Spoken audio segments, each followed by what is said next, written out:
Ari ang mag-ina kong baka na ang anak na ito ay bale 6 month old na ito. Yan. Kahapon nagputol ako na ring ipil-ipil, hindi ko naman agad na ikumpay at ako ay may maagang pinuntahan ay hindi ko ay nasabit pa sa nasampit pa yung hindi ko agad na ibigay sa kanila. Ayan, kaya medyo ngayon ay natutuyo-tuyo na. Medyo lang natatalo ng anak. Kaya ganyan. Medyo payat ulit ngayon ang inahing ito.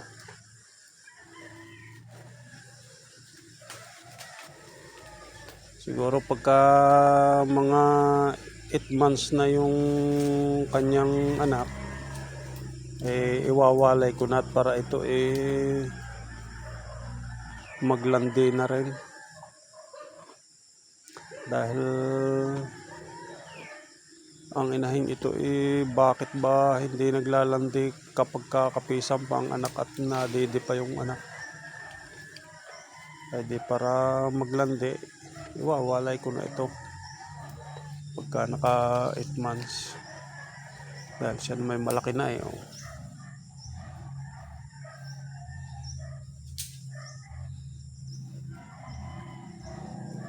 Yun.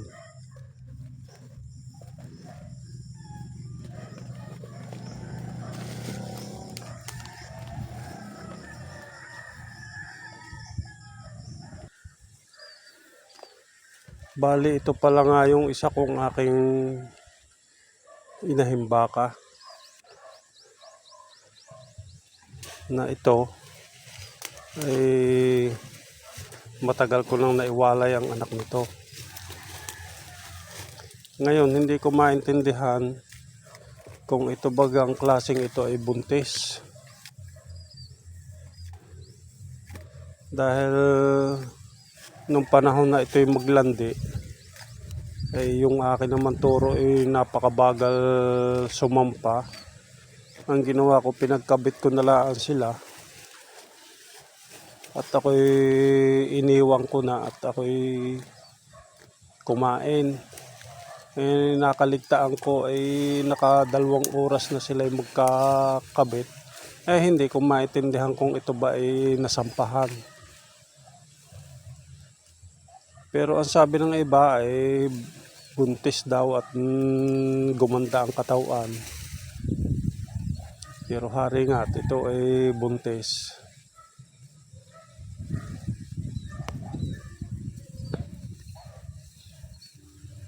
Bali, isang taon na itong mag-iisang taon na ang nakaanak dahil February 23 inianak yung anak nito na iwinalay.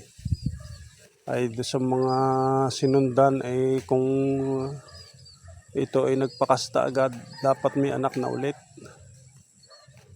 Dahil yung anak nito at yung kanyang sinundan ay halos wala pang 1 taon ang pagitan.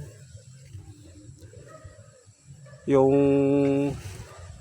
anak na sinundan ay March 1 inianak, tapos siya naman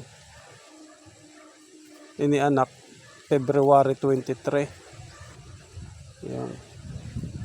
Kaya sa February 23 mag-iisang taon na ang anak nito na dapat may sunod na ulit.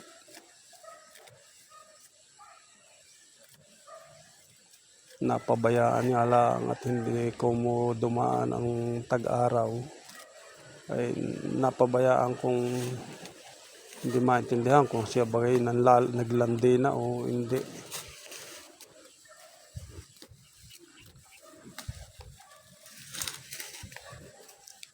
Bali dito ko isinusuga ngayon sa loob ng sinturisan ng aking pamangkin.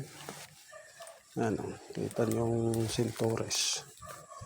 Sa ibang lugar ang tawag dito dalandan. Ang problema lang nito, pinakyaw.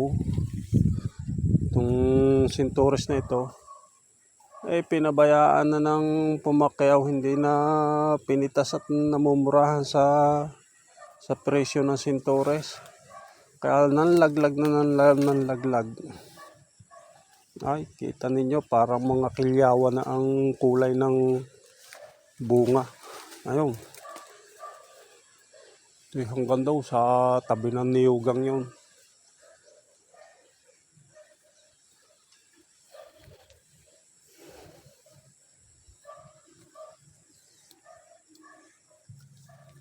Bali nga pala ako'y nagkakaroon ng mga puwang ang lalo na yung namatayan na sintures. Ang ginagawa ko, tinatamnan ko ng lipier. Yan, kaya may makikita kayong mga lipier dito. Ito yung mga itinatanim ko para nasa ganun. Pagdating ng maghaba uli ang tag-araw, tayo may makukumpay. Bali do sa labak doon, may tinanim din akong lipier.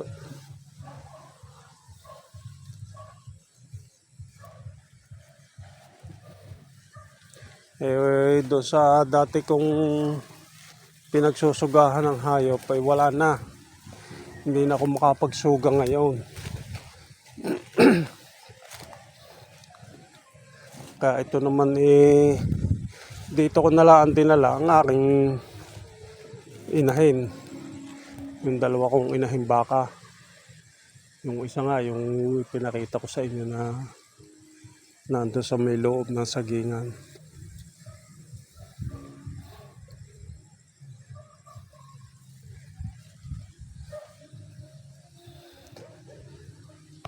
Bale, ito naman lupang ito ikuan. Halos sarili na. Kaso nga lang, ito yung nakatuka doon sa aking bayaw na pinatam naman yung anak ng sintures.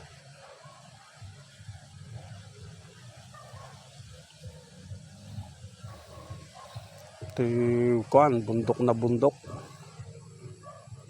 Ay, makikita ninyo ang Pero dito dumaan ang ang linya ng kuryente. Yan, kung mapapansin ninyo.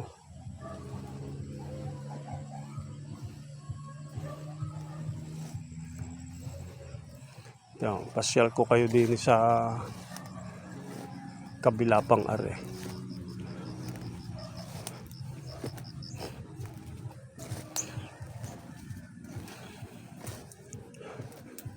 Ang kuryente idinaan sa bundok na ang punta ay sa bundok din.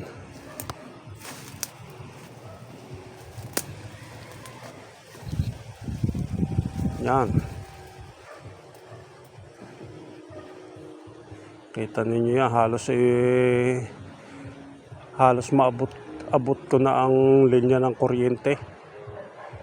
Napakababa na.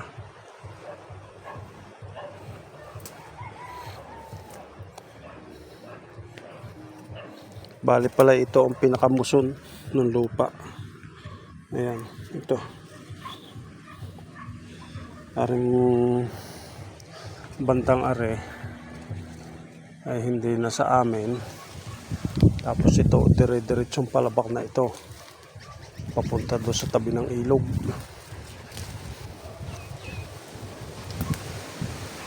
Ay, kita naman ninyo ang kuryente.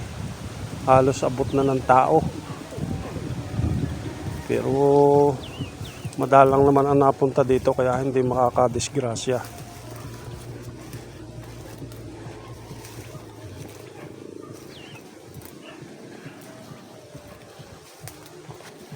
Yan. Yung kabilang yun, bahayang-bahaya na. Bali, nandun nga pala yung kalsada na papuntang Kalantas na pwede ring mag-ugnay ng papuntang Lubo.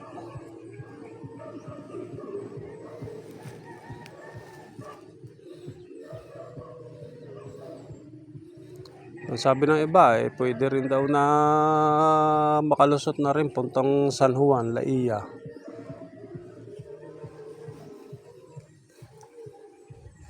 Bali, ang labak na yan ay may sapa, ilog.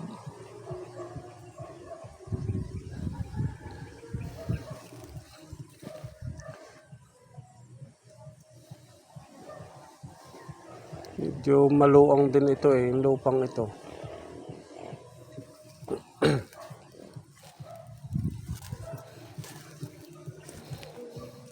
Bali kung bubuuin dahil ito yung nahati sa 3 parsela, ay kung bubuuin siguro nasa mga humigit kumulang din sa 10 hektarya. Kaso nga lang ganyan,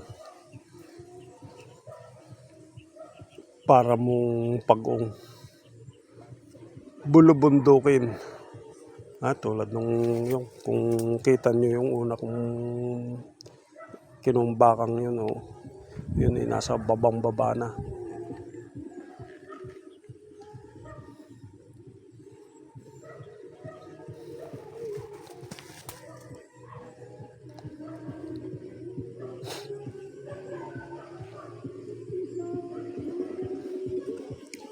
May video okay pa doon yata sa isang bahay doon.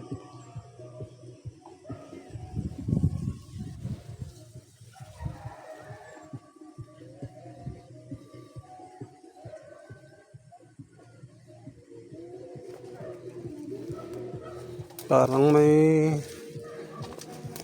magpipitas ngayon ng Sintures. Ba't may maingay na papunta sa Sinturisan?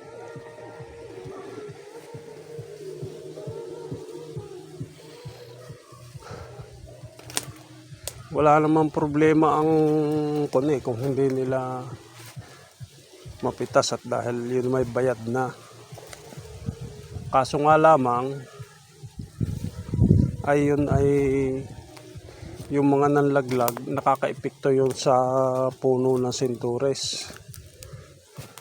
Dahil siyempre mabubulok yun, mangangasim ang lupa, ay nagiging sanhi yun ng pagkamatay ng Sintures.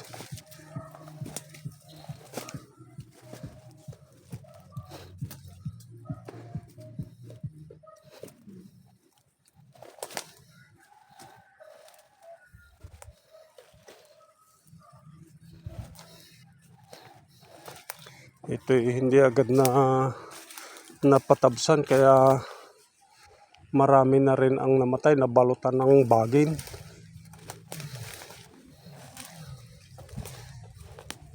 Pero dati-rati kagaganda ng puno ito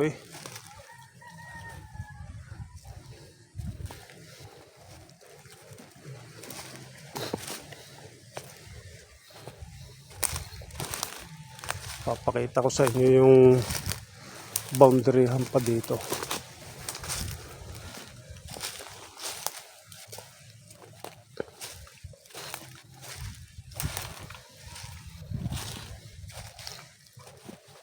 So din pala itong Sintures pagka siya ito ang nasusukalan at nababalutan ng mga bagay, ay nagiging sanhi ng kanilang kamatayan.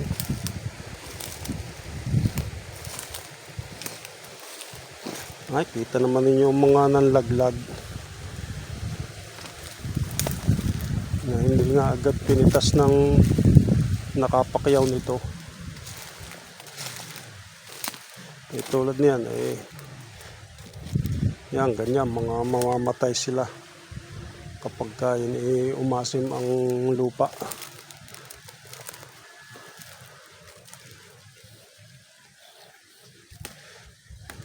Ay sabi naman nung nakapakyaw kaya hindi nila pinipitas ay baka malugi pa sila sa gastos. Kaya yan ang nangyari, ay latag sa lupa ang bunga.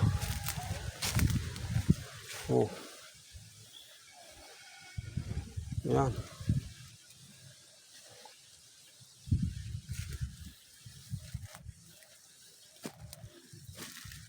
Narito, ito nga pala yung tabihan. ng lupang ito.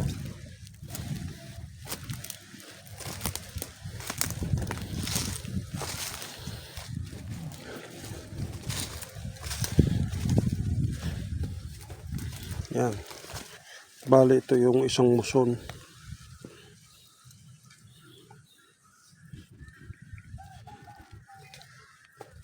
Ito ay tuwid na pabalabak na yun.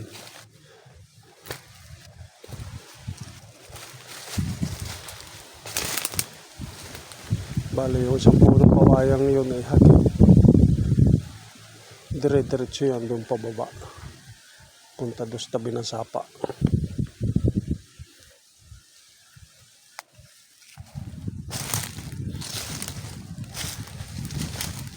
Tapos ito, iba na ang may-ari nitong kabilang ito. Yan.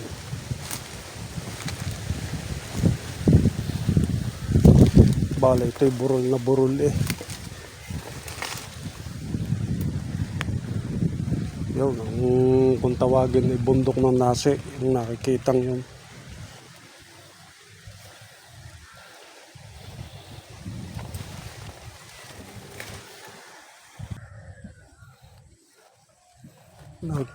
Pinipitas na nga pala yung natitira. Yung nasa labak na yun ang mga mamimitas. May kasama na rin kabayo na siyang pagkakargahan.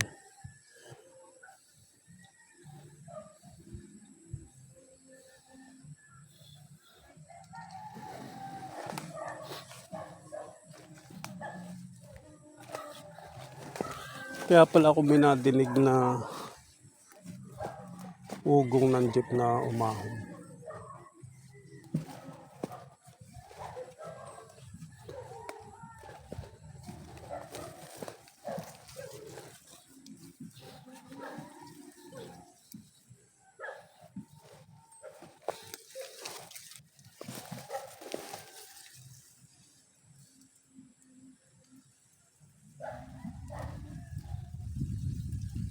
Yan, nasa babang yun. Nagpipitas nga pala. Hindi naman makakaabala itong aking bakang ito dito. Kanilang pamimitas.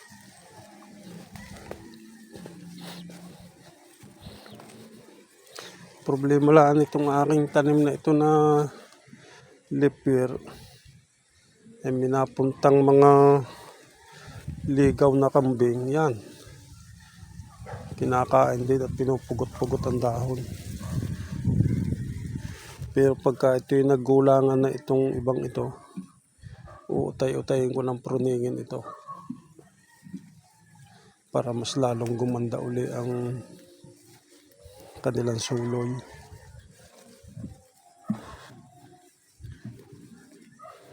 Kita naman ninyo nangyari sa Sintures. Pagka didilaw-dilaw na. Ay, halos latag eh. Ang nalaglag ko.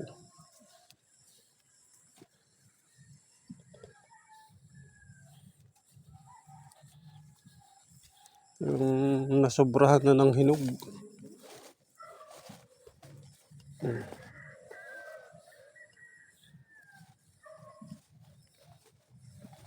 Yan.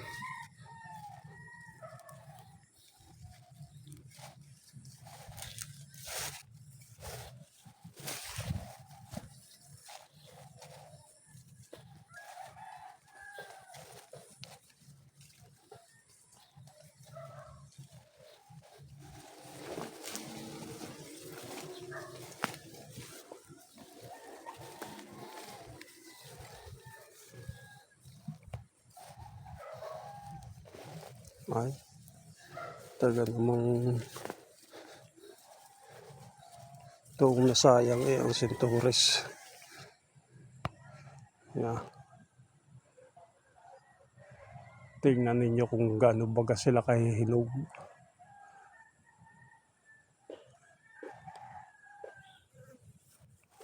Bali, ari, katapusan ng puno, ari.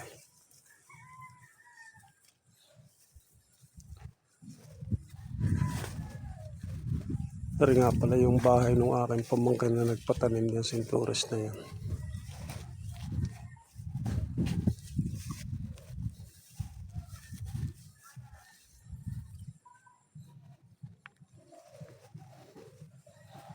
Na siya naman nasa abroad. Nasa Qatar.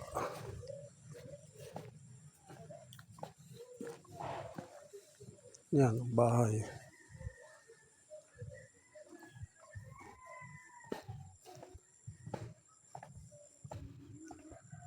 Ari namang isang ari.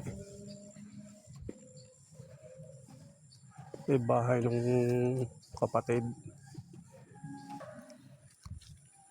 Sa kanilang pagsisikap ng paghahanap buhay sa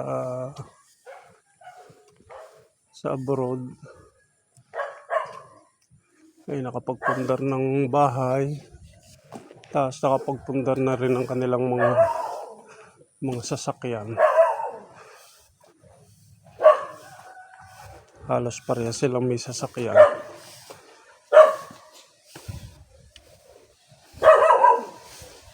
Ayan. Bahay naman ng isang kapatid.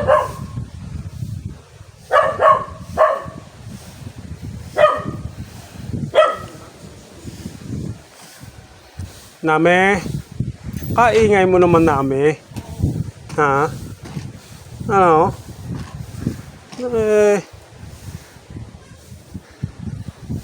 Ingay mo eh. Ha?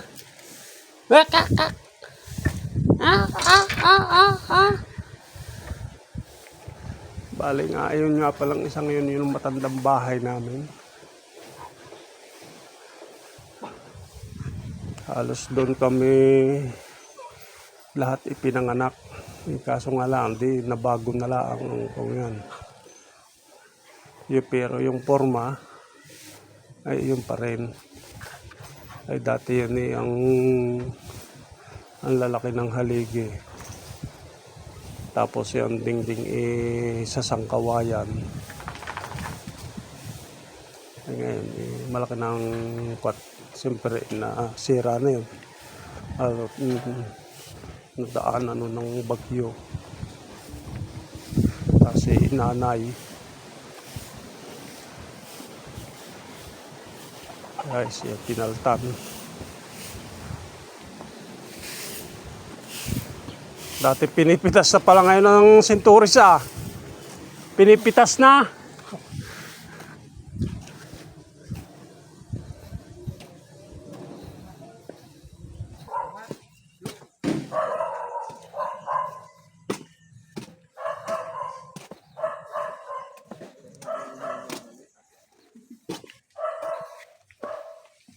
Makapuno pa kaya ng jeep?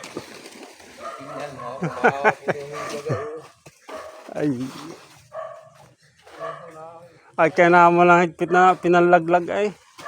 Hindi ka nakaka-epekto yun sa puno yung mga nanlaglag na yun. Sabi ng iba ikuan.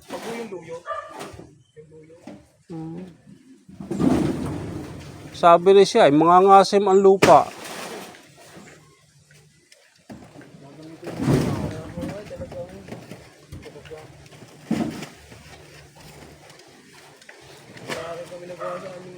Araw-araw na rin namin Ay magkano ka ngayon ang presyo? 20. Oh, baka naman makasambot pa ng kapital. Malaki lang gastos.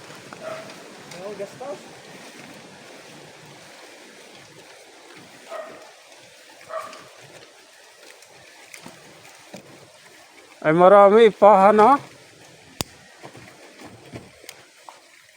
Pahong aray, dinadala din lang.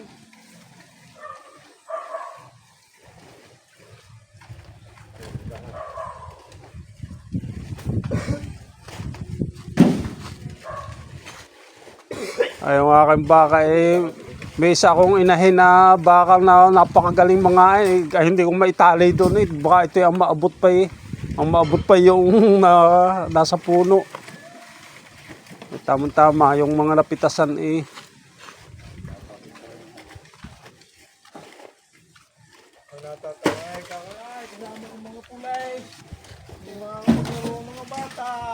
Ito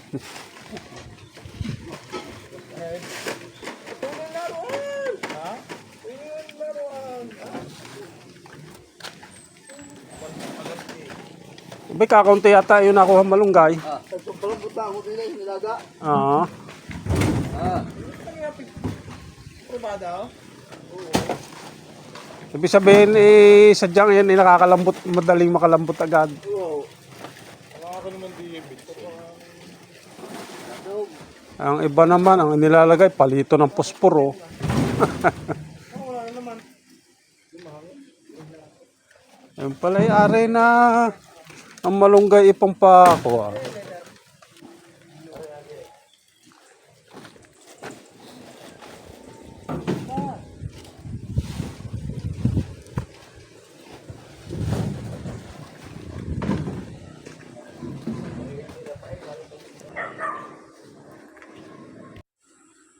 Yun. Bali hanggang dito na lang ang aking bidyong ito. At uwi na tayo ng bahay. Alam na tayo ng ating dalawang inahing baka. Tapos naipakita ko pa sa inyo ang lugar na kung saan naroon ang sinturisa na nanlalaglag na. At ngayon pinipitas na nung nakapakyaw. Kaya hanggang dito na lamang at muli ako ay nagpapasalamat sa aking mga subscriber at viewer na nakakapanood nitong aking mga vlog. Dahil makakapag-upload na ulit tayo sa aking YouTube channel. Ilang buwan din na hindi tayo nakakapag-upload. Kaya marami pong salamat. Paalam na po. Paalam.